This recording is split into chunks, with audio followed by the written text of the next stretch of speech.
എല്ലാവരും ഒന്ന് attendance type ചെയ്തിടൂ. ക്ലാസ്സിന്റെ അറ്റൻഡൻസ്.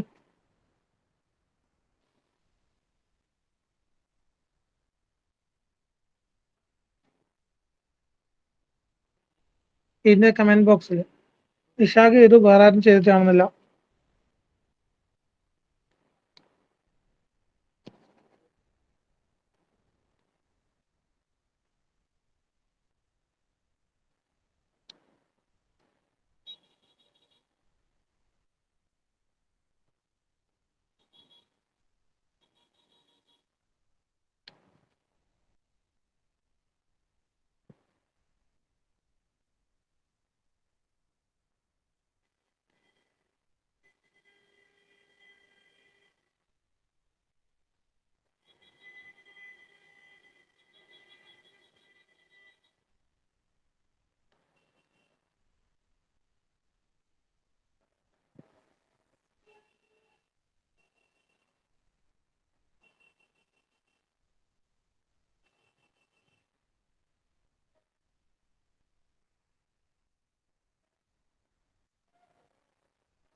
ഇത്രയാളെ പ്രസന്റ് ഉള്ളൂ, ബാക്കിയുള്ളവരെന്താ ജോയിൻ ചെയ്യത്തെ?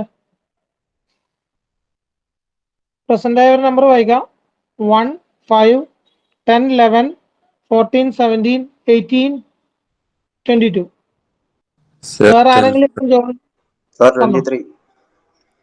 അത് ടൈപ്പ് ചെയ്യണം. ഞാൻ ടൈപ്പ് ചെയ്ത് നോക്കിയിട്ടാണ് ചെയ്യുന്നത്. 23 ടൈപ്പ് ചെയ്തില്ലല്ലോ. 12%.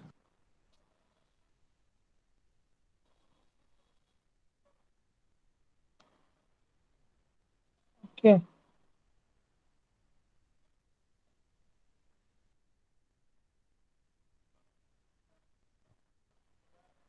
ഇനിയിപ്പോ ക്ലാസ് അവസാനിക്കുന്ന ടൈമിൽ ഒന്നും കൂടി എടുക്കാം.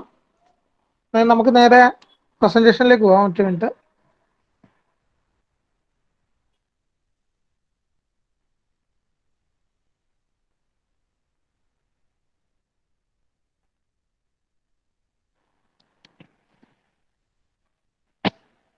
ഓക്കെ, കഴിഞ്ഞ ക്ലാസ്സിൽ ഡിസാസ്റ്റർ മാനേജ്മെന്റ് പഠിക്കുന്ന സമയത്ത് നമ്മൾ പഠിച്ചുകൊണ്ടിരുന്നതാണ് എന്താണ് ഡിസാസ്റ്റർ റിസ്ക് മാനേജ്മെന്റ്. അത് കഴിഞ്ഞിട്ട് കുറച്ച് നാളായി. സീരീസ് എക്സാമിന് നിങ്ങൾക്ക് ഡിസാസ്റ്റർ എഴുതാൻ പറ്റിയില്ല എന്ന് അറിഞ്ഞു. എന്തായാലും അതിന്റെ റീടെസ്റ്റ് വെക്കേണ്ടി വരും. അന്നേരം എല്ലാവരും ഒന്നും കൂടി പ്രിപ്പയർ ചെയ്യുക. ക്വസ്റ്റ്യൻ മിക്കവാറും മാറ്റേണ്ടി വരും, കാരണം ഒരു തവണ ക്വസ്റ്റ്യൻ വീണ്ടും ഇടാൻ പാടില്ല. പിന്നെ ഡിസാസ്റ്റർ റിസ്ക് മാനേജ്മെന്റ് എന്ന് പറയുമ്പോൾ കഴിഞ്ഞ പ്രാവശ്യം പറഞ്ഞതുപോലെ നമ്മളെ മെയിൻ ആയിട്ട് അത് സ്റ്റാർട്ട് ചെയ്യുന്നത് പ്രിവെൻഷൻ ആൻഡ് മിറ്റിഗേഷൻ എന്ന് പറയുന്ന പോയിന്റിലാണ്. നമുക്കിപ്പോൾ സ്ക്രീനിൽ കാണാൻ പറ്റും പ്രിവെൻഷൻ ആൻഡ് മിറ്റിഗേഷൻ. അതെന്തായിരുന്നു എന്നുള്ളത് ജസ്റ്റ് പറഞ്ഞിട്ടുണ്ടായിരുന്നു. പ്രിവെൻഷൻ എന്ന് പറഞ്ഞു കഴിഞ്ഞാൽ നമ്മൾ ഏതെങ്കിലും വിധത്തിൽ ഡിസാസ്റ്റർ വരാൻ സാധ്യതയുണ്ട് എന്ന് ആദ്യമേ നമുക്ക് കിട്ടിക്കഴിഞ്ഞാൽ, നമുക്കൊരു ന്യൂസ് കിട്ടിക്കഴിഞ്ഞാൽ we can prevent that one. എല്ലാ കേസിലും നമുക്കത് ഉറപ്പിച്ച് പറയാൻ കഴിയില്ല, we can not predict, but still if that disaster can be prevented we need to do the needful to avoid that disaster. രണ്ടാമത് വരുന്ന മിറ്റിഗേഷൻ ആണ്. Mitigation means in some cases നമുക്ക് ഡിസാസ്റ്റർ ഒരിക്കലും പ്രിവെന്റ് ചെയ്യാൻ പറ്റില്ല. In such situations we need to minimize the risk and effects. ഈ disaster കാരണം ഉണ്ടാകുന്ന റിസ്ക്കും അതുകൊണ്ടുണ്ടാകുന്ന എഫക്ട്സും കുറക്കാൻ ഭാഗത്ത് നമ്മൾ അതിനെ മിറ്റിഗേറ്റ് ചെയ്യണം. That are the two important points, that is prevention and mitigation. Then next വരുന്നതാണ് പ്രിപ്പയർനെസ്. ഐ മീൻ മിറ്റിഗേഷൻ ചെയ്യുന്ന ടൈമിൽ മാത്രമേ പ്രിപ്പയർനെസ്സിലേക്ക് നമുക്ക് പോകേണ്ടതുള്ളൂ. കാരണം if A disaster is prevented then there is no need of further movement. But if a disaster cannot be prevented, that is we can mitigate but disaster will be there, then we need for preparedness. നമ്മൾ ആ disaster വരും എന്നുള്ളത് മുൻകൂട്ടി കണ്ടിട്ട് അതിന് corresponding ആയിട്ട് prepare ആവണം, മെന്റലിയും അതേപോലെ തന്നെ കമേഴ്ഷ്യലിയും. അത് ഗവൺമെന്റ് ആവണം, ഇൻഡിവിജ്വൽസ് ആവണം, ഗ്രൂപ്പ് ഓഫ് പീപ്പിൾസ് ആവണം. then even though after preparation there will be a disaster or event, അതാണ് ഇവിടെ കാണിച്ചിരിക്കുന്നത്. ഡിസാസ്റ്റർ ഹാപ്പൻ ചെയ്യും. ഈ ഡിസാസ്റ്റർ ഹാപ്പൻ ചെയ്യുന്ന സമയത്താണ് നമുക്ക് റെസ്പോൺസ് വേണ്ടത്. ഡ്യൂറിങ് ദാറ്റ് നമുക്ക് ആകെ ചെയ്യാൻ പറ്റുന്നത് ഇതിനെ കൺട്രോൾ ചെയ്യുക, അതേപോലെ കോർഡിനേറ്റ് ചെയ്യുക എന്നുള്ളത് മാത്രമാണ്. ഡിസാസ്റ്റർ നടന്നുകൊണ്ടിരിക്കുന്ന സമയത്ത് നമുക്ക് വേറെ പ്ലാനിങ്ങും കാര്യങ്ങളൊന്നുമില്ല. ആ സമയത്ത് വരുന്ന എന്താ പറയണ്ടേ, എന്തെങ്കിലും പ്രോപ്പർട്ടി അല്ലെങ്കിൽ ലൈഫ് അങ്ങനെയുള്ള കാര്യങ്ങൾക്ക് ബുദ്ധിമുട്ടുണ്ടാവുന്ന എന്തെങ്കിലും ഇൻസിഡന്റ് ഉണ്ടായാൽ നമ്മൾ നേരെ അവരെ സേഫ് ഗാർഡ് ചെയ്യാൻ വേണ്ടിയിട്ടാണ് റെസ്പോൺസ് എന്നുള്ള ഈ ഫോർമാറ്റ് യൂസ് ചെയ്യുന്നത്. റെസ്പോൺസ് കഴിഞ്ഞ് കഴിഞ്ഞാൽ നേരെ നെക്സ്റ്റ് വരുന്നതാണ് റിക്കവറി ആൻഡ് റീഹാബിലേഷൻ. നമ്മൾ we need to protect them. നമുക്ക് ആ ആൾക്കാർക്ക് മുഴുവൻ ഷെൽട്ടേഴ്സ് വേണ്ടി വരും. We need to rebuild the constructions. എല്ലാ കാര്യങ്ങളും തിരിച്ചു കൊണ്ടുവരാനാണ് ഈ റീഹാബിലേഷൻ ആൻഡ് റിക്കവറി. അത് കഴിഞ്ഞ് കഴിഞ്ഞാൽ ഈ പ്രോസസ് കംപ്ലീറ്റ് ആയി. പക്ഷേ നമുക്കറിയാം ഡിസാസ്റ്റർ ഒന്നും ഒരിക്കലും ഒരു ലിമിറ്റ് വെച്ചിട്ട് നമുക്ക് ഇത്രയും സമയമേ ഡിസാസ്റ്റർ പാടില്ലൂ എന്ന് പറയാൻ കഴിയില്ല. ഇനി രണ്ടാമത്തെ തവണ ഒരു സെക്കൻഡ് ടൈം ഡിസാസ്റ്റർ ഉണ്ടാവാൻ പാടില്ല എന്നൊന്നും പറയാൻ കഴിയില്ല. So we need to be very careful for that. We need to get prevented for the next disaster. അടുത്ത തവണ വരാണ്ടിരിക്കാൻ എന്ത് ചെയ്യാം എന്നുള്ളതാണ് നമ്മൾ ഈ പ്രിവെൻഷനിൽ നോക്കുന്നത്. Then this cycle will be continue. ഇതാണ് normally disaster risk management cycle എന്നതിനെ കൊണ്ട് ഉദ്ദേശിക്കുന്നത്. Hope everyone understood what is disaster risk management cycle. Then next വരുന്നതാണ് disaster risk reduction. Disaster risk reduction എന്ന് പറയുന്നത് വളരെ ഇമ്പോർട്ടൻ്റ് ആയിട്ടുള്ള കാര്യമാണ്. കാരണം നോർമലി നമ്മൾ ഡിസാസ്റ്റർ വന്നു കഴിഞ്ഞാൽ അത് കാരണം പല വിധത്തിലുള്ള ഹസാർഡ്സ് അല്ലെങ്കിൽ ലൈഫ് അല്ലെങ്കിൽ പ്രോപ്പർട്ടീസ് എല്ലാം ഡാമേജ് ആവുന്ന വിധത്തിലുള്ള പല കാര്യങ്ങൾ ഉണ്ടാവാറുണ്ട്. അതെല്ലാം തന്നെ നമുക്ക് മിനിമൈസ് ചെയ്യണം. എന്നാൽ മാത്രമേ നമ്മളുടെ ഒരു എക്കണോമിക്കലി ആയാലും സോഷ്യലി ആയാലും നമ്മുടെ രാജ്യം നല്ല രീതിയിൽ നിൽക്കുള്ളൂ. That's the disaster risk reduction. It is the concept and practice of reducing disaster risk through systematic efforts to analyse and manage the causal factors of disaster. ഇതിൽ എന്തൊക്കെ ഇൻക്ലൂഡ് ചെയ്യുന്നുള്ളതാണ്. കാഷ്വൽ ഫാക്ടേഴ്സിൽ മെയിൻ ആയിട്ട് ഇൻക്ലൂഡ് ചെയ്യുന്നതാണ് through reduced exposure to hazards. നമുക്ക് അപകടങ്ങളും അങ്ങനെയുള്ള കാര്യങ്ങളിലെല്ലാം അധികം എക്സ്പോഷേഴ്സിൽ പോവാണ്ട് ആൾക്കാരെ മൊത്തം നമ്മൾ സേഫ് ഗാർഡ് ചെയ്യുന്നതാണ് ആദ്യം പറയുന്ന ഈ ഡിസാസ്റ്റർ റിസ്ക് മാനേജ്മെന്റ് എന്നുള്ളതിനെ കൊണ്ട് ഉദ്ദേശിക്കുന്നത്, റിഡക്ഷൻ. ദെൻ നെക്സ്റ്റ് വരുന്നതാണ് lessening vulnerability of people and property. ഇപ്പോൾ നമ്മുടെ ജനങ്ങൾക്കും അതേപോലെ തന്നെ അവരുടെ പ്രോപ്പർട്ടീസിനും എന്തെങ്കിലും പ്രോബ്ലംസ് അഥവാ ഡാമേജ് ഉണ്ടാവുന്നുണ്ടെങ്കിൽ അത് മിനിമൈസ് ചെയ്യാൻ വേണ്ടി, വൾനറബിലിറ്റി എന്ന് പറഞ്ഞാൽ ഡാമേജ്, അത് മിനിമൈസ് ചെയ്യാൻ വേണ്ടിയിട്ട് റെഡ്യൂസ് ചെയ്യാൻ വേണ്ടിയിട്ടുള്ള എഫേർട്സ് ചെയ്ത് കഴിഞ്ഞാൽ automatically we can say that it's a disaster risk reduction. Then വരുന്നതാണ് wise management of land and the environment. നമ്മൾ നല്ല രീതിയിൽ നമ്മുടെ ലാൻഡും അതേപോലെ എൻവയോൺമെന്റിലും യൂട്ടിലൈസ് ചെയ്യണം. അതായത് പലപ്പോഴും ഹ്യൂമൻ ആക്ടിവിറ്റീസിന്റെ ആഫ്റ്റർ എഫക്ട്സ് ആണ് ഈ പറഞ്ഞിരിക്കുന്ന ഡിസാസ്റ്റർ റിസ്കിന് ഏറ്റവും കാരണം, ഡിസാസ്റ്റേഴ്സിന് കാരണം. അഥവാ നമ്മളിപ്പോ ലാൻഡിന്റെ കാര്യം പറയുകയാണെങ്കിൽ നമ്മൾ പല ആവശ്യങ്ങൾക്ക് വേണ്ടിയിട്ട് നമ്മുടെ ഏരിയയിലുള്ള മരങ്ങളും അതുപോലെ പ്ലാന്റ്സും കാര്യങ്ങളും എല്ലാം തന്നെ ഡാമേജ് ചെയ്യുന്നുണ്ട്. നിങ്ങൾക്ക് തന്നെ അറിയാം, deforestation is a important problem in our environment. അത് കാരണം തന്നെ നമുക്ക് പല ബുദ്ധിമുട്ടുകൾ ഉണ്ടാകുന്നുണ്ട്. ഇത് കൂടാണ്ട് പിന്നെ പൊല്യൂഷൻസ് ഉണ്ടാക്കുന്നുണ്ട്, എൻവയോൺമെന്റൽ പൊല്യൂഷൻസ് ഉണ്ടാക്കുന്നുണ്ട്. നിങ്ങൾക്ക് തന്നെ അറിയാം, പണ്ടുണ്ടായ പോലെയല്ല, ഇപ്പോൾ ഓരോ തവണയും നമ്മളുടെ ഓരോ കാര്യങ്ങൾ വരുന്ന സമയത്ത് നമുക്ക് അതിൻ്റെ അകത്ത് ഓരോ സമയത്ത് ഇപ്പോൾ നാട്ടിൽ പറയുകയാണെങ്കിൽ ഒരു വണ്ടി ഇപ്പോൾ എടുക്കുന്നുണ്ടെങ്കിൽ ഒരു കാറാണെങ്കിൽ ആ കാറിന് മാക്സിമം കപ്പാസിറ്റി 4 ആയിരിക്കും, 3 or 4 ആയിരിക്കും. But still we are using for 1 person. That's an important problem. ഒരാൾക്ക് വേണ്ടി നമ്മളൊരു കാറ് യൂസ് ചെയ്യാന്ന് പറഞ്ഞു കഴിഞ്ഞാൽ അത് even though it's for half an hour, that makes an amount of nitric dioxide as well as sulphuric dioxide, എല്ലാ കാര്യങ്ങളും നമുക്ക് പ്രൊഡ്യൂസ് ചെയ്യുന്നുണ്ട്. Also carbon dioxide and monoxide. ഈ കാര്യങ്ങളെല്ലാം ഗ്ലോബൽ വാർമിങ്ങിനും അതേപോലെ എൻവയോൺമെന്റൽ ഡാമേജിനും കാരണമാവുന്ന കാര്യങ്ങളാണ്. സോ ഡെഫിനറ്റ്ലി നമ്മൾ അതെല്ലാം തന്നെ റെഡ്യൂസ് ചെയ്യണം. അതുപോലെ എൻവയോൺമെന്റ് നല്ല രീതിയിൽ പ്രൊട്ടക്ട് ചെയ്യണം. അതായത് മരങ്ങൾ വെച്ച് പിടിച്ചു കഴിഞ്ഞാൽ ഒരു വൈസ് മാനേജ്മെന്റ് ലാൻഡിൽ ഏറ്റവും കൂടുതൽ വരുന്നതാണ്. നല്ല രീതിയിൽ മരങ്ങൾ വെച്ച് പിടിച്ചു കഴിഞ്ഞാൽ ഓട്ടോമാറ്റിക്കലി ഓക്സിജന്റെ അളവ് കൂടും. കാരണം നമുക്കറിയാം ഫോട്ടോസിന്തസിസിന് ഓക്സിജൻ ആണ് ബൈ പ്രൊഡക്റ്റ് ആയിട്ട് കിട്ടുന്നത്. അന്നേരം ഓട്ടോമാറ്റിക്കലി നമ്മളുടെ എൻവയോൺമെന്റ് പ്രൊട്ടക്ട് ചെയ്യാൻ പറ്റും. അങ്ങനെ നമുക്ക് എൻവയോൺമെന്റിനെയും ലാൻഡിനെയും ഒരുപോലെ മാനേജ് ചെയ്യാൻ പറ്റും. ഇത് ഒരു ഡിസാസ്റ്റർ റിസ്ക് റിഡക്ഷന്റെ ഒരു ഇമ്പോർട്ടൻറ്റ് പാരാമീറ്റർ ആണ്. പിന്നെ എന്തെങ്കിലും ഈ ഡാമേജ്ഫുൾ, വളരെ അധികം ഡാമേജ്ഫുൾ ആയിട്ടുള്ള ഒരു ഇവന്റ് വരുവാണെന്ന് തോന്നിക്കഴിഞ്ഞാൽ അതിനെ പ്രൊട്ടക്ട് ചെയ്യാൻ വേണ്ടിയിട്ട് നമ്മളൊരു നല്ല രീതിയിലുള്ള പ്രിപ്പയർനെസ് ഉണ്ടാവണം. That is improved preparedness for adverse events. ഇതാണ് നമ്മളുടെ മെയിൻ ആയിട്ടുള്ള വേറൊരു പോയിന്റ്. ഇത്രയും കാര്യങ്ങൾ നമ്മൾ കറക്റ്റായിട്ട് ചെയ്യുവാണെങ്കിൽ ഓട്ടോമാറ്റിക്കലി നമുക്ക് നല്ല രീതിയിൽ ഡിസാസ്റ്റർ റിസ്ക് റെഡ്യൂസ് ചെയ്യാൻ സാധിക്കും. പിന്നെ ഒരു ഡിസാസ്റ്റർ റിസ്ക് കൺട്രോൾ ചെയ്യാൻ വേണ്ടിയിട്ട് പല വിധത്തിലുള്ള ഫ്രെയിം വർക്ക്സ് നമ്മൾ ഉപയോഗിക്കാറുണ്ട്. സെൻഡായി ഫ്രെയിംവർക്സ് ആയിരുന്നു, SENDAI സെൻഡായി ഫ്രെയിംവർക്സ് ആയിരുന്നു 2015 വരെ ഏറ്റവും കൂടുതൽ യൂസ് ചെയ്തുകൊണ്ടിരുന്നത്. ബട്ട് സ്റ്റിൽ ഇപ്പം നോക്കിക്കഴിഞ്ഞാൽ നമ്മളിപ്പോൾ ഉപയോഗിക്കുന്ന പുതിയ ഫ്രെയിംവർക്കാണ് ഹ്യൂഗോ ഫ്രെയിംവർക്ക്. ഇവിടെ പേരുണ്ടാവും, HYOGO, ഹ്യൂഗോ ഫ്രെയിംവർക്ക്. ഇത് ഉപയോഗിച്ചിട്ടാണ് നമ്മളുടെ ഡിസാസ്റ്റർ റിസ്ക് റിഡക്ഷന് ഇപ്പം ഒരു 2030 അല്ലെങ്കിൽ ഇപ്പോൾ ഉപയോഗിക്കുന്ന എല്ലാ സ്ഥലത്തും ഇതിനൊരു ഗ്ലോബൽ ബ്ലൂ പ്രിന്റ് എന്നൊക്കെ നമുക്ക് വേണമെങ്കിൽ പറയാം, അങ്ങനെ നമ്മൾ ചെയ്യുന്നത്. ഇതിനകത്ത് പല സ്റ്റെപ്പുകൾ ഉണ്ടാവും, അതിനകത്ത് പല കാര്യങ്ങൾ നോക്കേണ്ടി വരും. ഏറ്റവും ഇമ്പോർട്ടൻ്റ് ആയിട്ടുള്ള ഒന്നാണ് ഗവേണൻസ്. നമ്മൾ ഇതെങ്ങനെ യൂസ് ചെയ്യുന്നത്, ഭരണം എന്നുള്ളതാണ് ഗവേണൻസ് കൊണ്ട് ഉദ്ദേശിക്കുന്നത്. നമ്മുടെ ഗവൺമെന്റ് എങ്ങനെയാണ് ഒരു ഡിസാസ്റ്റർ വരുന്ന സമയത്ത് അതിനെ കൺട്രോൾ ചെയ്യുന്നത്, എങ്ങനെയാണ് അതിൻ്റെ അകത്ത് നമ്മളുടെ ഇമ്പാക്റ്റ് ഉണ്ടാക്കുന്നത്, അതിൻ്റെ അകത്ത് എങ്ങനെ പങ്കെടുക്കുന്നു എന്നുള്ളതാണ് ഈ ഗവേണൻസ്.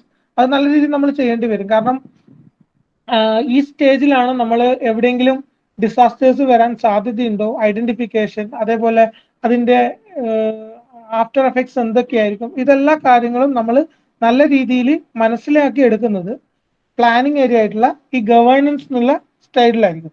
അതിൻ്റെ അകത്ത് തന്നെയാണ് disaster identification, assessment and monitoring of early warnings.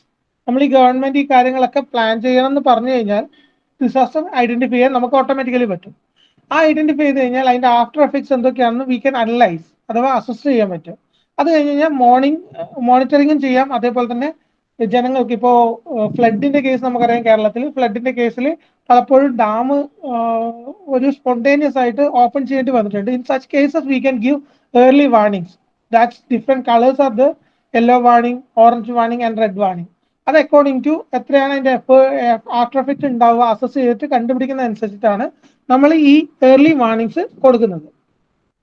പിന്നെ ഈ ഡിസാസ്റ്ററിനെ കുറിച്ച് നല്ല രീതിയിൽ നമ്മൾ കുട്ടികൾക്ക് അവബോധം ഉണ്ടാക്കണം. ഇപ്പം engineering, you can see that disaster management is taught to all the students. In previously it was only for the civil engineering students because they are constructing dams, constructing buildings, എല്ലാം തന്നെ അതുപോലെ എല്ലാ കാര്യങ്ങളും ബിൽഡ് ചെയ്യുന്നത് അവരായിരുന്നു. But still ഇപ്പോൾ നോക്കിക്കഴിഞ്ഞാൽ നമ്മൾ പല കാര്യങ്ങളും ഇന്ററാക്ട് ചെയ്യുന്നുണ്ട്. All engineering branch are directly interact with the construction field, അല്ലെങ്കിൽ എല്ലാ കാര്യങ്ങളും നമ്മൾ യൂസ് ചെയ്യുന്നുണ്ട്. ഇപ്പം നിങ്ങൾക്ക് തന്നെ അറിയാം 3D പ്രിന്റിംഗ് അങ്ങനെയുള്ള ടെക്നോളജീസ് വന്ന സമയത്ത് not only civil engineers, mechanical engineers, computer science engineers, electronics engineers are the parts of construction.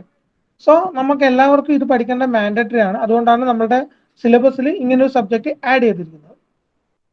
പിന്നെ ഇത് നോളജും എഡ്യൂക്കേഷനും കൊടുത്തു കഴിഞ്ഞാൽ നെക്സ്റ്റ് വരുന്നതാണ് റെഡ്യൂസിങ് അണ്ടർലൈങ് റിസ്ക് ഫാക്ടേഴ്സ്. നമ്മൾ പലപ്പോഴും പല റിസ്ക് ഫാക്ടേഴ്സ് കൺസിഡർ ചെയ്യേണ്ടി വരും. നമ്മൾ അതിൻ്റെ അകത്ത് ഓരോന്നും നല്ല രീതിയിൽ മെയിൻറ്റെയിൻ ചെയ്ത് കുറച്ച് ചെയ്താൽ മാത്രമേ നമുക്ക് നല്ല രീതിയിലുള്ള ഒരു ഔട്ട്കം കിട്ടുള്ളൂ. അതായത് നമുക്കൊരു സ്ഥലത്ത് ഇപ്പോൾ ഫ്ലഡിനുള്ള റിസ്ക് ഉണ്ട് എന്ന് കണ്ടു കഴിഞ്ഞാൽ ആ ഫ്ലഡിന് റീസൺ ആയിട്ട് വരുന്ന കാര്യങ്ങൾ നമ്മൾ അവോയ്ഡ് ചെയ്യേണ്ടി വരും. ഇപ്പം ഡാമിനാണെങ്കിൽ ഡാമിൽ കണ്ടിന്യൂസ് റെയിൻഫാൾ ഉണ്ടാവുന്നുണ്ട്. നമ്മളുടെ ക്ലൈമറ്റ് ടീം അഥവാ ഗവൺമെന്റിൽ നമ്മൾ ക്ലൈമറ്റ് പ്രെഡിക്റ്റ് ചെയ്യുന്നുണ്ട്, കാലാവസ്ഥ നിരീക്ഷകരുണ്ട്. അവർ പറയാണ് അടുത്ത 4-5 ദിവസം നല്ല കനത്ത മഴയായിരിക്കും, heavy rainfall will be there, then automatically we need to open the shutters of dam. Then നമുക്ക് ഓട്ടോമാറ്റിക്കലി നമ്മൾ ഈ റിസ്ക് ഫാക്ടേഴ്സ് റെഡ്യൂസ് ചെയ്യാൻ പറ്റും. അല്ല നമ്മൾ ഈ അനലൈസ് ചെയ്യാതെ ആ വെള്ളം നല്ല ഹൈ എത്തിയിട്ടാകുമ്പോൾ നമ്മൾ കൺട്രോൾ ചെയ്യാന്ന് വെച്ച് കഴിഞ്ഞാൽ automatically we cannot control the waters and that will effect all the communities. അതാണ് നമ്മളുടെ ഈ റെഡ്യൂസിങ് അണ്ടർലൈങ് റിസ്ക് ഫാക്ടേഴ്സ് എന്നുകൊണ്ട് ഉദ്ദേശിക്കുന്നത്. പിന്നെ preparedness for effective response and recovery എന്നുള്ളതാണ് നെക്സ്റ്റ് വരുന്നത്. നമ്മളുടെ ഓൾറെഡി അറിയാം, നമ്മളുടെ റിക്കവറിക്ക് വേണ്ടിയിട്ടുള്ള എല്ലാ പ്ലാനിങ്ങും നമ്മൾ ആദ്യമേ ചെയ്തു വെക്കണം. കാരണം ഇപ്പോൾ ഒരു നല്ല രീതിയിൽ ഫ്ലഡൊക്കെ വന്നു കഴിഞ്ഞാൽ ആ ഏരിയയിലെ കമ്മ്യൂണിക്കേഷൻ സിസ്റ്റംസ് എല്ലാം തന്നെ ഡാമേജ് ആവാൻ സാധ്യതയുണ്ട്. അതേപോലെ വീടുകൾ, ഹൗസസ് ആൻഡ് അതിനുള്ളിലെ കമ്പോണൻസ്, പ്രോപ്പർട്ടീസ് എല്ലാം തന്നെ ഡാമേജ് ആവാനുള്ള സാധ്യത വളരെ കൂടുതലാണ്. അതേപോലെ പലർക്കും ഷെൽട്ടേഴ്സ് നഷ്ടപ്പെടും. ഇൻ സച്ച് കേസസ് നമ്മൾ നേരെ പോയി അവരെ റിക്കവർ ചെയ്ത് ഒരു റീഹാബ് ഉണ്ടാക്കിയെടുക്കേണ്ടി വരും. അതിന് വേണ്ടിയിട്ട് നമ്മൾ പല സ്കൂളുകളും സെലക്ട് ചെയ്യും. അതും ഈ ഫ്ലഡ് ഏരിയയിൽ നിന്ന് മാറിയിട്ടുള്ള സ്ഥലമായിരിക്കണം. ആ സ്കൂളുകളിൽ അവർക്ക് വേണ്ട ഭക്ഷണം, വസ്ത്രം, കാര്യങ്ങളെല്ലാം തന്നെ നമ്മൾ ആദ്യമേ സെറ്റ് ചെയ്ത് വെക്കേണ്ടി വരും. ആ കാര്യങ്ങളൊക്കെ ചെയ്താൽ മാത്രമേ നമുക്ക് നല്ലൊരു രീതിയിൽ റിക്കവറി ഉണ്ടാക്കിയെടുക്കാൻ സാധിക്കുള്ളൂ. നമ്മൾ ഓൾറെഡി പറഞ്ഞു കഴിഞ്ഞു ഹ്യൂഗോ ഫ്രെയിംവർക്കിനെ കുറിച്ചാണ് ഇപ്പോൾ ഇത്രയും നേരം സംസാരിച്ചുകൊണ്ടിരുന്നത്. മുമ്പ് നമ്മൾ സെൻഡായ് ഫ്രെയിംവർക്കാണ് യൂസ് ചെയ്തുകൊണ്ടിരുന്നത് ഡിസാസ്റ്റർ റിസ്ക് റിഡക്ഷന് വേണ്ടിയിട്ട്. ആൻഡ് നമ്മളിപ്പോൾ അതിനെ ഓവർകം ചെയ്യാണ്. ഐ മീൻ ഹ്യൂഗോ ഫ്രെയിംവർക്ക് വന്നതോടെ സെൻഡായ് ഫ്രെയിംവർക്ക് എന്ന് പറഞ്ഞു കഴിഞ്ഞാൽ സെൻഡായ് കോൺഫറൻസ് ചൈനയിൽ നടന്നതായിരുന്നു. അത് 2005 സമയങ്ങളിലാണ് നടന്നിട്ടുണ്ടായിരുന്നത്. അതിൻ്റെ അകത്ത് പല ബുദ്ധിമുട്ടുകൾ ഉണ്ടായിരുന്നു. ആ പറഞ്ഞത് പ്രോപ്പറായിട്ട് നമുക്ക് പാലിക്കാൻ സാധിച്ചില്ല. അന്നേരം അതിന് കുറച്ചും കൂടി കൺട്രോൾ വേണം, ഗവൺമെന്റിന്റെ മുകളിൽ കുറച്ചും കൂടി ഫോഴ്സ് വേണമെന്ന് പറഞ്ഞിട്ട് രണ്ടാമതൊരു വേൾഡ് വൈഡ് കോൺഫറൻസ് നടന്നു. That is conducted by United Nations. അത് നടന്ന സ്ഥലമാണ് എന്താ പറയേണ്ടത്, ജപ്പാനിലെ ഷെൻഡായ് എന്ന് പറയുന്നത്. അതിന്റെ ഫലമായിട്ട് നമ്മളിപ്പോൾ പുതിയ ടെക്നോളജിയാണ് യൂസ് ചെയ്യുന്നത്. ആ ടെക്നോളജി പ്രകാരം നമുക്ക് ഡിസാസ്റ്റർ റിസ്ക് റെഡ്യൂസ് ചെയ്യാം. നേരത്തെ അതേ സ്റ്റെപ്സ് ആണ് ഇതിൻ്റെ അകത്തും ഫോളോ ചെയ്യുന്നത്, പക്ഷെ കുറച്ചും കൂടി ആക്റ്റീവായിട്ട് നമുക്ക് ഇതിനകത്ത് പാർട്ടിസിപ്പേറ്റ് ചെയ്യാൻ സാധിക്കും. പിന്നെ there are 4 parallel and complementary lines of action can be considered to reduce exposure of disaster and achieve a more sustainable approach to development. നമുക്ക് സാധാരണ ഒരു ആക്ഷൻസ് എടുക്കുന്ന സമയത്ത് ഡിസാസ്റ്റേഴ്സിനെ റെഡ്യൂസ് ചെയ്യാനോ അല്ലെങ്കിൽ അതിനെ ഓവർകം ചെയ്യാൻ വേണ്ടിയിട്ട് 4 തരത്തിലുള്ള സസ്റ്റൈനബിൾ അപ്രോച്ചസ് ആണ് നമ്മൾ മനസ്സിൽ കാണേണ്ടത്. അതിൻ്റെ അകത്ത് നമ്മൾ എടുക്കാൻ വേണ്ടിയിട്ട് ആ 4 പോയിന്റ്സ് എന്ന് പറഞ്ഞു കഴിഞ്ഞാൽ ശരിക്കും പറഞ്ഞു കഴിഞ്ഞാൽ ഒന്ന് കമ്മ്യൂണിറ്റി അല്ലെങ്കിൽ സ്റ്റേക്ക് ഹോൾഡ് പാർട്ടിസിപ്പേഷൻ. ഇപ്പോൾ സ്റ്റേക്ക് ഹോൾഡേഴ്സ് എല്ലാം ആവാം, നമ്മൾ മാത്രമല്ല. ഐ മീൻ ഗവൺമെന്റ് ഒരു സ്റ്റേക്ക് ഹോൾഡർ ആണ്, പബ്ലിക് ഒരു സ്റ്റേക്ക് ഹോൾഡർ ആണ്, എംപ്ലോയീസ് ഇപ്പോൾ കറന്റ് ഒരു ഇൻഡസ്ട്രി ആണ് കൺസിഡർ ചെയ്യുന്നുണ്ടെങ്കിൽ അടുത്ത എംപ്ലോയീസ് ഒരു സ്റ്റേക്ക് ഹോൾഡേഴ്സ് ആണ്. അതേപോലെ ആ ഏരിയയിൽ ഇതിന്റെ കസ്റ്റമേഴ്സ് ഒരു സ്റ്റേക്ക് ഹോൾഡർ ആണ്. ഇതിനടുത്തുള്ള വിദ്യാഭ്യാസ സ്ഥാപനങ്ങളിലുള്ള സ്റ്റുഡൻസ് സ്റ്റേക്ക് ഹോൾഡേഴ്സ് ആയിരിക്കും. അങ്ങനെ ഒരു ഏരിയയിൽ വരുന്ന എല്ലാവരും സ്റ്റേക്ക് ഹോൾഡേഴ്സ് എന്ന് പറയാം. അവരെല്ലാം തന്നെ പാർട്ടിസിപ്പേഷൻ നല്ല രീതിയിൽ എടുത്തു കഴിഞ്ഞാൽ നമുക്ക് സസ്റ്റൈനബിൾ ഡെവലപ്മെന്റ് ഉണ്ടാക്കിയെടുക്കാം. അതേപോലെ ഒരു പബ്ലിക് പോളിസി ഉണ്ടാക്കിയെടുക്കണം. ഒരു ഗവൺമെന്റിനെ സംബന്ധിച്ചിടത്തോളം ഇന്ന ഏരിയയിൽ ഇങ്ങനെയുള്ള ഒരു പബ്ലിക് പോളിസി ഉണ്ടാക്കിയെടുക്കുക, അഥവാ കൺട്രോളിങ്. ഇപ്പം കൊറോണയുടെ സമയത്ത് നമ്മൾ കണ്ടു, രാത്രികാലം അഥവാ after 9 PM we have to go for curfew, then we can reduce the amount of COVID-19 pandemic. ആ ഒരു ഇതെന്ന് പറഞ്ഞു കഴിഞ്ഞാൽ നമ്മളൊരു പബ്ലിക് പോളിസി ആയിരുന്നു. അങ്ങനെയുള്ള പബ്ലിക് പോളിസീസ് പല കാര്യങ്ങൾക്ക് വേണ്ടിയിട്ട് നമ്മൾ അഡോപ്റ്റ് ചെയ്യേണ്ടി വരും. നമ്മൾ ഒരു സസ്റ്റൈനബിൾ ഡെവലപ്മെന്റ് അത് മാൻഡറ്ററി ആണ്. നിങ്ങൾക്ക് കാര്യം മനസ്സിലായി എന്ന് വിശ്വസിക്കുന്നു. പിന്നെ വരുന്നതാണ് safer construction and urban development. നമുക്കറിയാം കേരളത്തിൽ തന്നെ കഴിഞ്ഞ 2, 3, 4 കൊല്ലങ്ങൾക്ക് മുമ്പ് കൊച്ചിയിൽ നമ്മൾ ഒരു കൺസ്ട്രക്റ്റഡ് ബിൽഡിംഗ് ആഫ്റ്റർ കൺസ്ട്രക്ഷൻ കുറച്ച് കാലം കഴിഞ്ഞപ്പോൾ വലിയ ബിൽഡിംഗ് ആയിരുന്നു. ദാറ്റ് ഈസ് എന്ന് പറയേണ്ട വലിയ ഫ്ലാറ്റ് ഒക്കെ അടങ്ങിയ ബിൽഡിംഗ്, ഞാൻ നെയിം എടുത്ത് പറയുന്നില്ല, മരടിലായിരുന്നു. അത് ഓട്ടോമാറ്റിക്കലി നമുക്ക് പൊളിച്ചു മാറ്റേണ്ടി വന്നു. That's due to this. എന്താണ് safer construction and urban development. നമ്മൾ അതിൻ്റെ അകത്ത് മാൻഡറ്ററി ആയിട്ട് പറഞ്ഞിരിക്കുന്ന ഗവൺമെന്റ് പോളിസീസും അതുപോലെ റംസാർ അതുപോലെ കൺവെൻഷൻസ് പലതും നടക്കുന്നുണ്ട്. യുണൈറ്റഡ് നേഷൻസിന്റെയും പല വിധത്തിലുള്ള ഇന്റർനാഷണൽ കൺവെൻഷൻസ് പറഞ്ഞിട്ട് അതിൻ്റെ അകത്ത് നമ്മളൊരു പോളിസി ഡെവലപ്പ് ചെയ്തെടുത്തിട്ടുണ്ട്. അതിന്റെ ബ്രേക്കേജുമായിട്ടുള്ള പരിപാടികൾക്ക് നമ്മളുടെ ഗവൺമെന്റ് എഗെയിൻസ്റ്റ് ആയിട്ട് നിൽക്കുന്നുണ്ട്. അതുപോലെയുള്ള കൺസ്ട്രക്ഷൻസ് നമ്മൾ ഒഴിവാക്കേണ്ടതാണ്. ആസ് എൻ എഞ്ചിനീയർ ഈ ഭാഗത്ത് നമ്മുടെ വർക്ക് വളരെ കൂടുതലാണ്. ഒരു നല്ല രീതിയിൽ അർബൻ ഡെവലപ്മെന്റ്, ഇപ്പം നമുക്കറിയാം ഒരു സിറ്റി ഏരിയ എടുത്തു കഴിഞ്ഞാൽ കേരളത്തിൽ ഓൾമോസ്റ്റ് കണ്ണൂർ ജില്ലയിൽ എടുക്കുകയാണെങ്കിൽ തലശ്ശേരി, കണ്ണൂർ, തളിപ്പറമ്പ്, പയ്യന്നൂർ ഇത്രയും മെയിൻ സിറ്റീസിലേക്കാണ് ഹൈവേ കടന്നു പോകുന്നത്. ഈ ഹൈവേ കടന്നു പോകുന്ന ഏത് സിറ്റി എടുത്തു കഴിഞ്ഞാലും അവിടെയുള്ള ട്രാഫിക് വളരെ കൂടുതലാണ്. നിങ്ങൾക്കറിയാം ഏകദേശം ഒരു മേലേച്ചുവ മുതൽ പുതിയ തെരു വരെയുള്ള കണ്ണൂർ ഏരിയ എടുക്കുകയാണെങ്കിൽ അവിടെ ട്രാഫിക് വളരെ കൂടുതലാണ്. അവിടെ ഒരു അർബൻ ഡെവലപ്മെന്റിന് വേണ്ടിയിട്ട് പല ബിൽഡിങ്സ് സൈഡിലെല്ലാം കെട്ടിവെച്ചത് കൊണ്ടാണ് പലപ്പോഴും റോഡ് എക്സ്പാൻഷന് സ്പേസ് കിട്ടാണ്ടായി പോകുന്നത്. അങ്ങനെയുള്ള കേസുകളിൽ നമ്മൾ നല്ല രീതിയിൽ എഫക്റ്റ് ആയിട്ട് നമ്മൾ അവിടെ റോഡ് വികസിപ്പിക്കേണ്ടി വരും. ഇഫ് ദാറ്റ്സ് നോട്ട് പോസിബിൾ, അവിടെ പല എഡ്യൂക്കേഷൻ സ്ഥാപനങ്ങൾ ഉണ്ടാവാം, ഹോസ്പിറ്റൽസ് ഉണ്ടാവാം, അതുപോലെ നമുക്ക് പല ബുദ്ധിമുട്ടുകൾ ഉണ്ടാവാം. അങ്ങനെയുള്ള കേസിൽ ഓൾട്ടർനേറ്റീവ് വേ നമ്മൾ ഫൈൻഡ് ചെയ്യേണ്ടി വരും.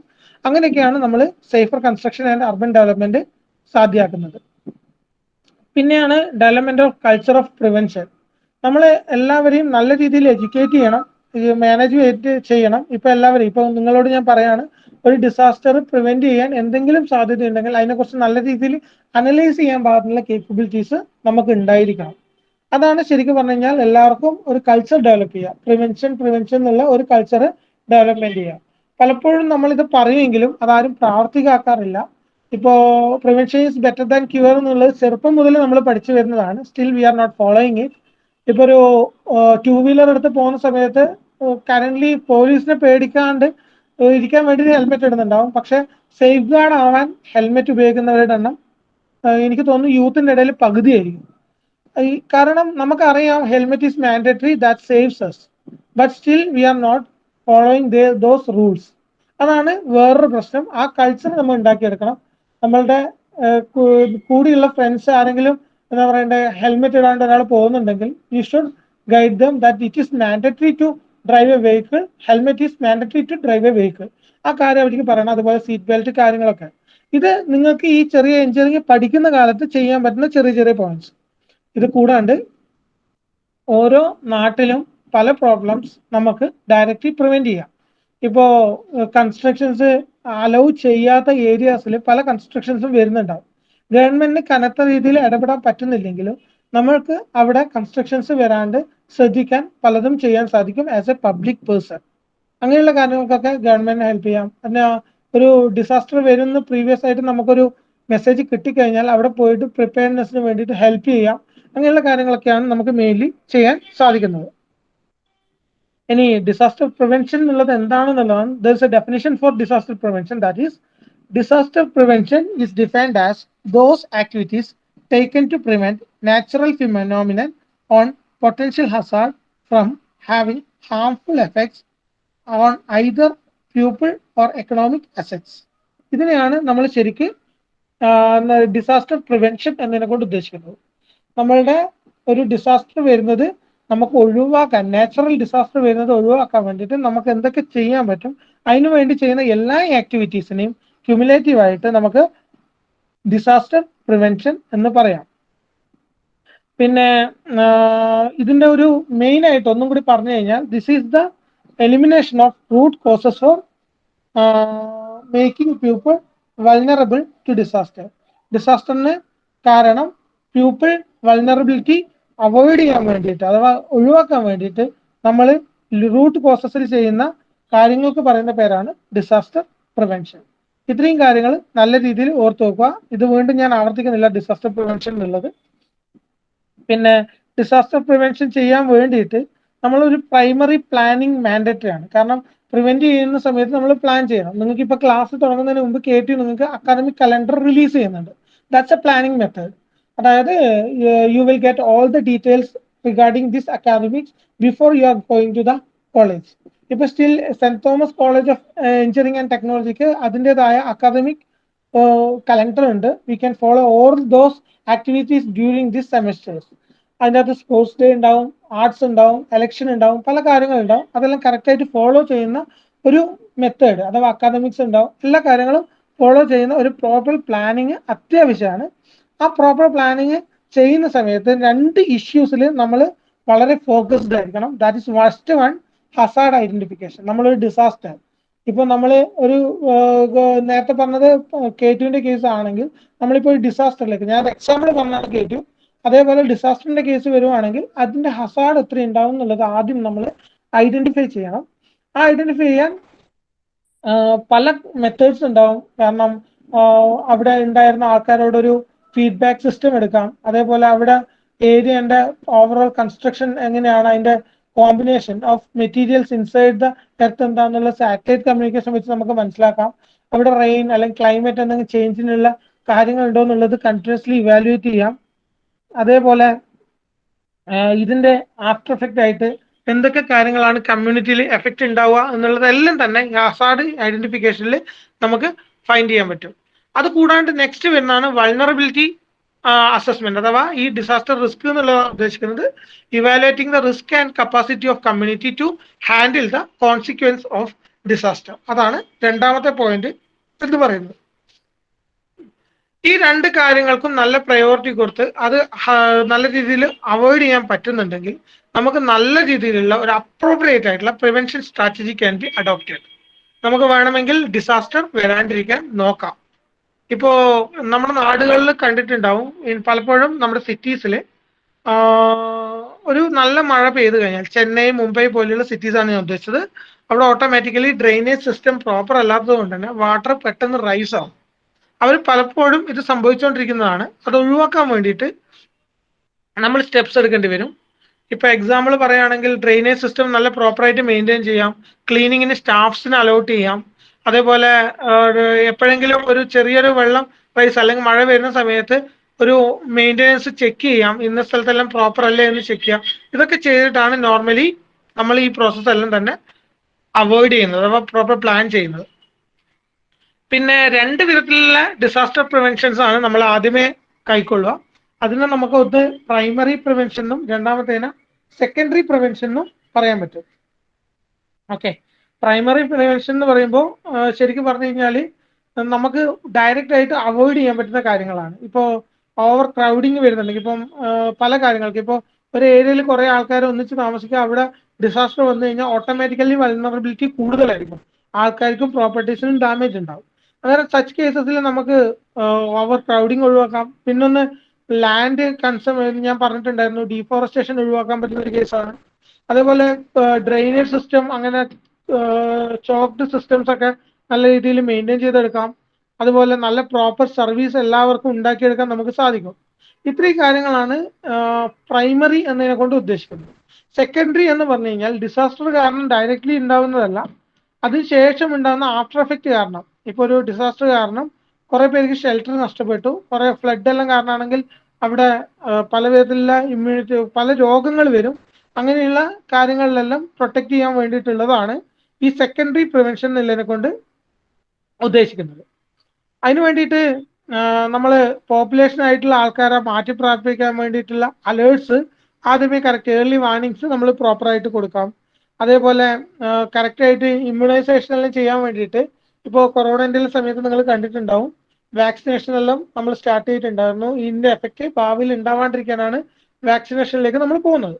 എന്നാൽ അതിന് വേണ്ട എല്ലാവിധ കാര്യങ്ങളും നമ്മൾ ആദ്യമേ പ്ലാൻ ചെയ്ത് സെക്യൂറായി സൂക്ഷിച്ചു വെക്കണം. എന്നാൽ മാത്രം പെട്ടെന്ന് ഉണ്ടാവുന്ന കാര്യങ്ങൾക്ക് ഇമ്മ്യൂണൈസേഷൻ ചെയ്യാൻ പറ്റുള്ളൂ. അതുപോലെ തന്നെയാണ് ഫുഡ്. കാരണം ഒരു ഡിസാസ്റ്റർ വന്നു കഴിഞ്ഞാൽ കുറേ പേർക്ക് ഒന്നിച്ച് പലതും നഷ്ടപ്പെട്ടു പോകുന്നതാണ്. അതുകൊണ്ട് തന്നെ അവർക്ക് അത്യാവശ്യത്തിനും ആവശ്യത്തിനുമുള്ള ഫുഡ് അവൈലബിൾ ആയിരിക്കണം. അതുപോലെ വാട്ടർ, വെള്ളം അവൈലബിൾ ആയിരിക്കണം. അതേപോലെ നല്ല പ്രോപ്പറായിട്ടുള്ള സാനിറ്റൈസേഷൻ നടന്നിട്ടുണ്ടാവണം.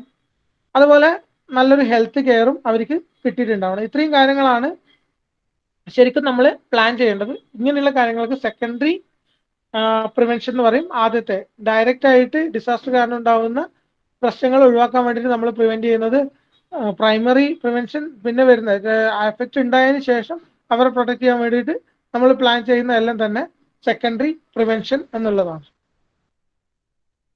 പിന്നെ വരുന്നതാണ് ഡിസാസ്റ്റർ മിറ്റിഗേഷൻ. പ്രിവെൻഷൻ ചെയ്യാത്ത കേസുകളിലാണ് നമ്മൾ ഡിസാസ്റ്റർ മിറ്റിഗേഷൻ എന്നുള്ളതിനെ കൊണ്ട് ഉദ്ദേശിക്കുന്നത്. ഈ കേസുകളിൽ നമ്മൾ പ്രിവെന്റ് ചെയ്യാൻ പറ്റാത്ത disasters, in such cases we need for mitigation. That is mitigation is refers to lessening or limitation of adverse impacts of hazard and related disasters. ഇത്രയാണ് ഇന്നത്തെ ക്ലാസ്സിൽ ഞാൻ നിങ്ങൾക്ക് പഠിപ്പിക്കാൻ ഉദ്ദേശിച്ചിരുന്നത്. നല്ല രീതിയിൽ ക്ലാസ് വിതിൻ ടൈം കംപ്ലീറ്റ് ചെയ്യാൻ പറ്റിയിട്ടുണ്ട്. പിന്നെ നിങ്ങൾക്ക് എന്തെങ്കിലും ഡൗട്ടും കാര്യങ്ങളെല്ലാം ഉണ്ടെങ്കിൽ ചോദിക്കാം. ജസ്റ്റ് നമ്മൾ ഒന്നും കൂടി ഇതുവരെയുള്ള പോയിന്റ്സ് ഒന്ന് റിവൈൻഡ് ചെയ്യാണ്, കാരണം കണ്ടിന്യൂസ് ആയിട്ട് എടുത്തു പോയതാണ്. അതുകൊണ്ട് തന്നെ ഇതുവരെ എന്തെല്ലാം എടുത്തു എന്നുള്ളതൊന്ന് റീവൈൻഡ് ചെയ്യാണ്. നമുക്ക് നോക്കാം.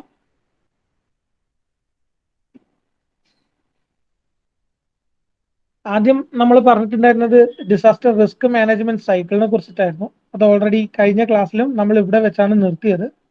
അതായത് ഡിസാസ്റ്റർ റിസ്ക് സൈക്കിളിൽ, മാനേജ്മെന്റ് സൈക്കിളിൽ സ്റ്റാർട്ട് ചെയ്യുന്നത് പ്ലാനിങ്, പ്രിവെൻഷൻ ആൻഡ് മിറ്റിഗേഷൻ എന്ന് പറയുന്ന ഈ സ്റ്റേജിലാണ്. ഒരു ഡിസാസ്റ്റർ വരുന്ന കണ്ടു കഴിഞ്ഞാൽ അതിനെ പ്രിവെന്റ് ചെയ്യാനും കുറയ്ക്കാനും വേണ്ടിയിട്ടുള്ള സ്റ്റെപ്സ് നമ്മൾ എടുത്തിരിക്കണം. അത് കഴിഞ്ഞ് കഴിഞ്ഞാൽ പ്രിവെൻഷൻ ആണെങ്കിൽ പിന്നെ ഫർദർ ഒന്നും ചെയ്യാനില്ല. മിറ്റിഗേഷൻ ആണെങ്കിൽ ഒരു വലിയൊരു ഡിസാസ്റ്റർ വരാൻ ചാൻസ് ഉണ്ട് എന്നുള്ള വിധത്തിൽ പ്ലാൻ ചെയ്തിട്ട് അത് മിനിമൈസ് ചെയ്യാനുള്ള പ്രിപ്പയർഡ് ആയിട്ട് നമ്മൾ റെഡി ആയിരിക്കണം. അതാണ് പ്രിപ്പയർഡ്നെസ്. നെക്സ്റ്റ് വരുന്നതാണ് ഡിസാസ്റ്റർ. അതായത് ഇതൊക്കെ ചെയ്താലും ഒരു ഡിസാസ്റ്റർ ഉണ്ടാവും. ആ ഡിസാസ്റ്റർ സമയത്ത് ആ ഇവന്റിന്റെ ടൈമിൽ നമുക്ക് കൺട്രോൾ ചെയ്യാൻ മാത്രമേ സാധിക്കുള്ളൂ. ആ കൺട്രോൾ ചെയ്തിട്ട് അതിൻ്റെ കൂടെ തന്നെ കറക്റ്റായിട്ട് നമ്മൾ ഇടപെടണം. ആൾക്കാരെ അതേപോലെ പ്രോപ്പർട്ടീസിനെ എല്ലാം സേവ് ചെയ്യാൻ പറ്റുന്ന വിധത്തിൽ നമ്മൾ ഇടപെടുന്ന ഒരു സ്റ്റേജാണ് റെസ്പോൺസ് എന്ന് പറയുന്നത്. ഈ ഡിസാസ്റ്റർ കംപ്ലീറ്റ് ചെയ്ത് കഴിഞ്ഞാൽ, നടന്നു കഴിഞ്ഞാൽ അവരെല്ലാവരെയും പ്രൊട്ടക്ട് ചെയ്യാൻ വേണ്ടിയിട്ട് റീഹാബിലേഷനും അതേപോലെ റിക്കവറി, റീകൺസ്ട്രക്ഷൻ, ഇത്രയും കാര്യങ്ങൾ നമ്മൾ ചെയ്യേണ്ടി വരും. ഇത്രയും ചെയ്യുന്നതിനാണ് ഡിസാസ്റ്റർ റിസ്ക് മാനേജ്മെന്റ് സൈക്കിൾ എന്നതിനെ കൊണ്ട് ഉദ്ദേശിക്കുന്നത്. ഇനി വരുന്ന രണ്ടാമത്തെ പോയിന്റ് ആണ് ഡിസാസ്റ്റർ റിസ്ക് റിഡക്ഷൻ എന്ന് പറയുന്നത്. ഡിസാസ്റ്റർ റിസ്ക് റിഡക്ഷൻ്റെ അകത്ത് പല വിധത്തിലെ കാര്യങ്ങൾ നമ്മൾ പറഞ്ഞിട്ടുണ്ടായിരുന്നു. നമ്മൾ അത് ചെയ്യുന്നത് 4 പോയിന്റ് വെച്ചാണ്. Through reduced exposure to hazards, lessened vulnerability of people and property, wise management of land and environment, improved preparedness to adverse event. ഓരോന്നും ഡീറ്റെയിൽ ആയിട്ട് പോകുന്നില്ല, ജസ്റ്റ് ഓർത്ത് നോക്കുക. ഇത്രയും കാര്യങ്ങളിൽ നമ്മൾ ഡിസാസ്റ്റർ റിസ്ക് മാനേജ്മെന്റ് റിസ്ക് റിഡക്ഷന്റെ ടൈമിൽ ഫോക്കസ് ചെയ്യണം. പിന്നെ കൂടാണ്ട് 2 ഫ്രെയിം വർക്കാണ് ഉള്ളതെന്ന് പറഞ്ഞു. ഇപ്പം മോഡേൺ ആയിട്ട് നമ്മൾ ഉപയോഗിക്കുന്നത് ഹ്യൂഗോ ഫ്രെയിം വർക്കാണ്. ആ ഹ്യൂഗോ ഫ്രെയിം വർക്ക് സെൻഡായി ഫ്രെയിം വർക്കിന് ശേഷം വന്നതാണ്, കുറച്ചും കൂടി അഡ്വാൻസ്ഡ് ആണ്. ഇതിനകത്ത് മെയിൻലി 5 പോയിന്റ്സിനാണ് നമ്മൾ ഇമ്പോർട്ടൻസ് കൊടുക്കുന്നത്. ഇത്രയും പ്രയോറിറ്റി കൊടുത്തു കഴിഞ്ഞാൽ ഓട്ടോമാറ്റിക്കലി നമുക്ക് ഡിസാസ്റ്റർ റിസ്ക് റെഡ്യൂസ് ചെയ്യാൻ പറ്റും. That is governance, risk identification, assessment, monitoring and early warning, knowledge management and education, and reducing underlying risk factors, then preparedness for effective response and recovery. ഈ 5 പോയിന്റ്സിന് നമ്മൾ നല്ല രീതിയിൽ importance കൊടുത്താൽ നമുക്ക് വരുന്ന എൻവയോൺമെന്റൽ ഇമ്പാക്ട്സ് എല്ലാം തന്നെ റെഡ്യൂസ് ചെയ്യാൻ സാധിക്കും. പിന്നെ വരുന്നത് അതിനെക്കുറിച്ചുള്ളതാണ്. ഹ്യൂഗോ ഫ്രെയിം വർക്കിന്റെ ടൈം എവിടെയാണ് നടന്നിരിക്കുന്നത്? യുണൈറ്റഡ് നേഷൻസ് ആണ് കണ്ടക്ട് ചെയ്തിരിക്കുന്നത്, അത് ജപ്പാനിലാണ് നടത്തിയിരിക്കുന്നത്. അങ്ങനെയുള്ള കാര്യങ്ങളൊക്കെ ആയിരുന്നു. പിന്നെ സസ്റ്റൈനബിൾ അപ്രോച്ച് അല്ലെങ്കിൽ നമ്മൾ ഡെവലപ്മെന്റിന് വേണ്ടിയിട്ട് 4 കോംപ്ലിമെന്ററി ലൈൻ ഓഫ് ആക്ഷൻസ് നമ്മൾ കൺസിഡർ ചെയ്യണം. That is first one is stakeholder participation. നമ്മളെ ഏരിയയിലുള്ള സ്റ്റേക്ക് ഹോൾഡേഴ്സിന്റെ പാർട്ടിസിപ്പേഷൻ നമ്മൾ ഉറപ്പുവരുത്തണം. പബ്ലിക് പോളിസി ആക്ഷൻസ് ഉണ്ടാക്കിയെടുക്കണം. അതേപോലെ കൺസ്ട്രക്ഷനും അതേപോലെ അർബൻ ഡെവലപ്മെന്റും വളരെ സേഫ് ആയിട്ട് നമുക്ക് ചെയ്യാൻ പറ്റണം. അതേപോലെ പ്രിവെൻഷൻ എല്ലാം ഉണ്ടാക്കാനുള്ള ഒരു കൾച്ചർ എല്ലാവരും പഠിപ്പിച്ചിട്ട് അതിന്റെ ആവശ്യങ്ങൾ എല്ലാവർക്കും മനസ്സിലാക്കി കൊടുക്കണം. അത് ഞാൻ എക്സാമ്പിൾ അടക്കം നിങ്ങൾക്ക് പറഞ്ഞു തന്നിട്ടുണ്ട്. പിന്നെ ഡിസാസ്റ്റർ പ്രിവെൻഷൻ എന്താണെന്നുള്ളതാണ് നമ്മൾ പിന്നെ സംസാരിച്ചത്. അതായത് ഡിസാസ്റ്റർ വരാണ്ട് ഒഴിവാക്കാൻ വേണ്ടിയിട്ട് നമുക്ക് എന്ത് ചെയ്യാം എന്നുള്ളതാണ് ഡിസാസ്റ്റർ പ്രിവെൻഷൻ എന്ന് പറയുന്നത്. ആ ഡിസാസ്റ്റർ പ്രിവെൻഷൻ ചെയ്യാൻ വേണ്ടിയിട്ട് 2 പോയിന്റിൽ നമ്മൾ ഫോക്കസ് ആയിരിക്കണം. ഒന്ന് ഹസാർഡ് ഐഡന്റിഫൈ ചെയ്യാൻ വേണ്ടിയിട്ടും മറ്റത് വൾനറബിലിറ്റി അനാലിസിസും. അതായത് എന്തൊക്കെ ഹസാർഡ്സാ വരിക എന്നുള്ളത് നമ്മൾ ഐഡന്റിഫൈ ചെയ്യണം. എന്തൊക്കെ ആഫ്റ്റർ എഫക്ട്സ് അഥവാ ഡാമേജ് ആണ് ഉണ്ടാകാൻ പോകുന്നതിനെ കുറിച്ചിട്ട് നമുക്ക് നല്ല രീതിയിലുള്ള അസസ്മെന്റ് ഉണ്ടാവണം. പിന്നെ കൂടാണ്ടുള്ളതാണ് ടൈപ്പ് ഓഫ് ഡിസാസ്റ്റർ പ്രിവെൻഷൻ 2 വിധത്തിലുള്ളത്. ഒന്ന് പ്രൈമറി, സെക്കൻഡറി ആണുള്ളത്. പ്രൈമറി എന്ന് പറഞ്ഞു കഴിഞ്ഞാൽ നമ്മളുടെ ഡിസാസ്റ്റർ കാരണം ഉണ്ടാകുന്ന ഡയറക്റ്റ് ഇമ്പാക്ട്സ് അവോയ്ഡ് ചെയ്യാനുള്ള പ്രിവെൻഷൻസ്, അഥവാ ഓവർ ക്രൗഡിങ്ങും കാര്യങ്ങളും ഡീഫോറസ്റ്റേഷനും അതേപോലെയുള്ള ഇപ്പോൾ ഡ്രെയിനേജ് സിസ്റ്റത്തിന്റെ ഫെയിലിയേഴ്സും എല്ലാം തന്നെ നമുക്ക് മിനിമൈസ് ചെയ്യാം അല്ലെങ്കിൽ അവോയ്ഡ് ചെയ്യാം എന്നുള്ളതാണ് primary prevention. And secondary prevention എന്ന് പറയുന്നത് ശരിക്കും പറഞ്ഞു കഴിഞ്ഞാൽ അവിടെയുള്ള ഈ ഡിസാസ്റ്റർ ഉണ്ടായി കഴിഞ്ഞാൽ അവിടെയുള്ളവർക്ക് റീഹാബ് അഥവാ ഒരു റീഹാബിലേഷൻ ഉണ്ടാക്കിയെടുക്കാനും അതേപോലെ തന്നെ വാക്സിനേഷൻ അല്ലെങ്കിൽ ഇമ്മ്യൂണൈസേഷൻ കൊടുക്കാനും ഫുഡ്, വാട്ടർ അങ്ങനെയുള്ള കാര്യങ്ങളെല്ലാം കൊടുക്കാൻ വേണ്ടിയിട്ട് എന്തൊക്കെ ചെയ്യാം എന്നുള്ളതിന്റെ പ്രിവെൻഷൻ മെത്തേഡ്സ് ഉപയോഗിക്കുന്നതാണ് സെക്കൻഡറി പ്രിവെൻഷൻ എന്നുള്ളതിനെ കൊണ്ട് ഉദ്ദേശിക്കുന്നത്. ഫൈനലി മിറ്റിഗേഷൻ ആണ്. പ്രിവെന്റ് ചെയ്യാൻ പറ്റാത്ത ഡിസാസ്റ്റേഴ്സിനെ റെഡ്യൂസ് ചെയ്യുക എന്നുള്ളതാണ് ഈ സ്റ്റേജിൽ മെയിൻ ആയിട്ട് വരുന്നത്. ഇത്രയാണ് ഇന്നത്തെ ക്ലാസ്സിൽ എനിക്ക് നിങ്ങളോട് പറയാനുള്ളത്. ഓക്കെ, അറ്റൻഡൻസ് നേരത്തെ വിളിക്കുമ്പോൾ ഇല്ലാത്തവരൊന്ന് കമന്റ് ബോക്സിൽ ആഡ് ചെയ്യണേ. നേരത്തെ ചെയ്തവർ ചെയ്യണമെന്നില്ല, ബാക്കിയുള്ളവർ.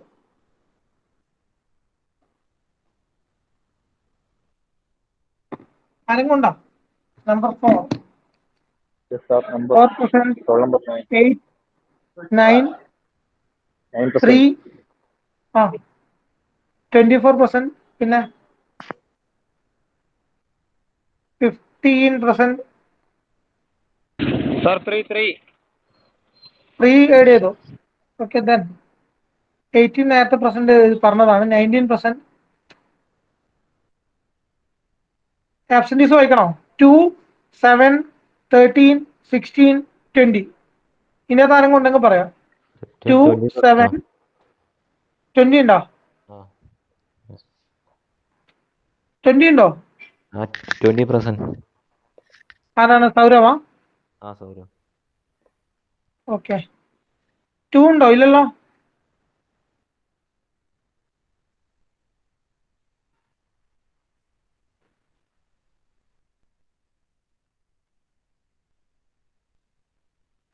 To absent, 7 absent, 13 absent, 16 absent. Okay അല്ലേ? ശരി എന്നാൽ അടുത്ത അവർ എല്ലാവരും പോവാ. Thank you for attending the class. എന്തെങ്കിലും ഡൗട്ട് ഉണ്ടെങ്കിൽ കോൺടാക്ട് ചെയ്യാം കേട്ടോ.